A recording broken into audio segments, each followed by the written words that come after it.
kasi. Basta videoan. Wala na ako eh.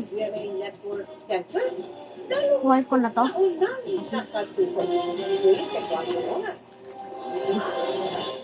Magandang gabi po, Luzon, Visayas at Mindanao.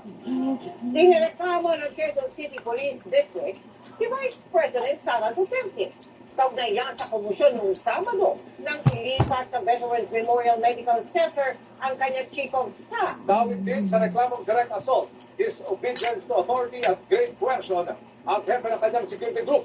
Nakatutok si Oscar Oida. Sa isang press con kanina, ipinakita ng Philippine National Police ang video noong Pakita Sabado mo mukha mo. ng magulong paglipat sa Chief of Staff ni Vice President Sara Duterte mula Batasan papuntang Veterans Memorial Medical Center.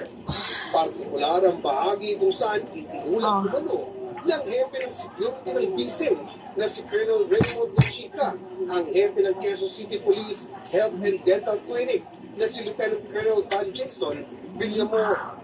Dahil dito, nagsampa kanina ng reklamo sa Quezon City Prosecutor's Office. Si Villamor, kasama si QCPD Director, Police Colonel Melissa, laban kina Vice President Duterte at Colonel La Chica. Ito is nangangulugan na nobody is above the law. So, kung meron paglabag, ay ating kasambahan ng kaso. Hindi ko natin inaasahan na magiging ganon ang kahihinatnan Ayan. nung time ng we were at the Veterans Memorial Medical Center in the performance of our duties. And then naging ganon pa. Ang inihayang reklamo, direct assault, disobedience to authority at great coercion. Bukod sa bise at kay La Chica, kasama rin sa reklamo ang ilang John Does at Jane Does. Hinihinga namin ang pahayag sina BP Sara at La Chica kaugnay nito. Para sa GMA Integrated News, Oscar Oida, nakatutok, 24 oras. Inalis muna ng Armed Forces of the Philippines sa kanilang mga tauhan na bahagi ng security ni Vice President Sara Duterte.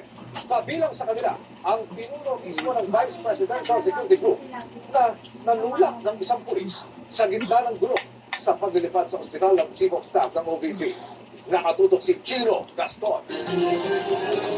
Kasi huwag muna, papakita natin. Tignan mo. Sa reklamo ng Philippine National Police sa tensyonadong paglipat sa Chief of Staff ni Vice President Sara Duterte na si Attorney Zulaika Lopez tinanggal. Oo. Naubos namin. Naubos niyo? Oo. Kasi inom ka. Kasi inom. Inom ka na kasi. At iimbestigahan yung mga members ng DPSPG. Hindi pa namin alam yung specifics ng Sino nalalagay tubig ko? kaso. Ako, kalalagay ko lang. Bakit mo nalalagay na taas? Because Bawal yun nga, may subpoena sila. Nagagalit. To say that hindi nila kayang gampanan yung tungkulin nila to protect and secure the Vice President. That is why we are temporarily pulling them out. Kasi